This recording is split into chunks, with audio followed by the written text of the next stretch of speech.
Hello amazing wonderful energetic ladies and gentleman. एक 13 साल का छोटा लड़का था।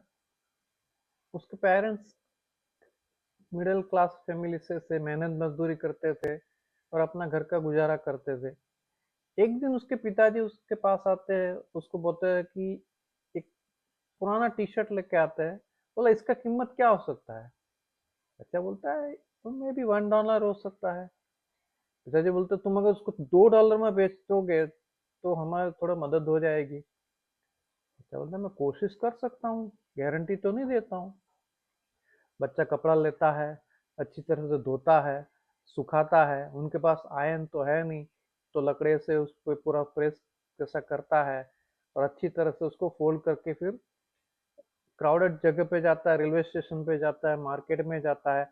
6 घंटे के परिश्रम के बाद वो अपना वो टी शर्ट $2 में बेच देता है। खुशी खुशी घर आता है, लीजिए पिताजी ये $2, मैंने वो टी शर्ट बेच दी है $2 में। पिताजी खुश होते, भाई बहुत अच्छा काम किया तूने। कुछ दिन बाद वापस पिताजी एक दूसरा व्हाइट कलर का टी शर्ट पुराना टी शर्ट लेके आते। बोला इसको कितने में बेच सकते हो? बोला ये मुश्किल से $2 में जाएगा। क्यों, उसको तुम $20 में कैसे बेच सकते हो, जरा सोचो।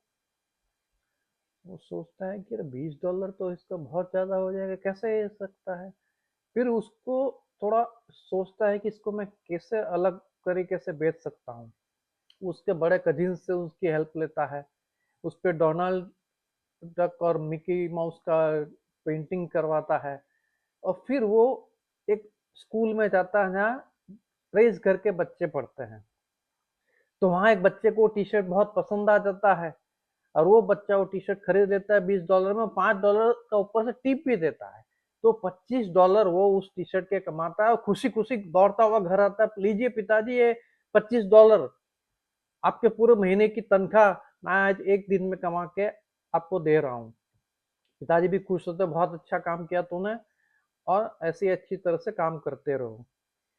माना जाता है कि ये स्टोरी जो है माइकल जॉर्डन बास्केटबॉल जो लीजेंड है अमेरिका के, उनकी है। उन्होंने कोई चीज में हार नहीं मानी, 6 घंटे तक लगातार कोशिश की कि मैं कैसे इस टी शर्ट को बेच सकता हूँ $2 में। उनके लिए नो मतलब नेक्स्ट अपॉर्चुनिटी है। हम लोग चाहते तो बहुत चीजें हैं अपनी जिंदगी में करने के लिए, हम बहुत अचीव करना चाहते हैं, मगर कहीं पे भी ऐसे ऑब्स्टेकल आ जाता है, रोड ब्लॉक आ जाता है, वहीं हम रुक जाते हैं। और फिर हम एक्सक्यूजेस ढूंढते हैं, रीजंस ढूंढते हैं। मेरी उम्र कम है, मेरी उम्र बहुत ज्यादा है, मेरी पढ़ाई बहुत कम है, मेरी पढ़ाई मेरा तजुर्बा बहुत कम है। अलग अलग तरीके से एक्सक्यूजेस हम ढूंढते हैं और कुछ नहीं हुआ तो तकदीर को कोसते हैं। मेरी तकदीर ही ऐसी है, मेरा भाग्य ही ऐसा है, मेरा भाग्य में ऐसा लिखा हुआ है, मैं कुछ हासिल ही नहीं कर सकता हूँ। तो जब ऐसे कोई अपॉर्चुनिटी आती है तो आपको माइकल जॉर्डन को याद करना है कि where there is will there is a way. जहां पे भी आपको ऐसा लगे कि सामने कोई दीवार आके खड़ी है, कोई रोड ब्लॉक आ गया है, कोई ऑब्स्टेकल आ गया है, तो सोचो मैं किससे उसको पार कर सकता हूँ, कैसे उसके थ्रू में जा सकता हूँ, कैसे उसके थ्रू में ग्रो कर सकता हूँ, कैसे इस अपॉर्चुनिटी को मैं और अच्छी तरह से कन्वर्ट कर सकता हूँ अपने ग्रोथ के लिए। उस डायरेक्शन में हम जब सोचेंगे तो instead of giving reasons and excuses हम लोग अच्छी तरह से ग्रोथ कर पाएंगे, प्रोग्रेस कर पाएंगे। तो आपको जब भी ऐसा कोई रोड ब्लॉक आता है, ऑब्स्टेकल आता है, तो यही सोचना है कि मैं कैसे इसको अपॉर्चुनिटी में कन्वर्ट कर सकता हूँ।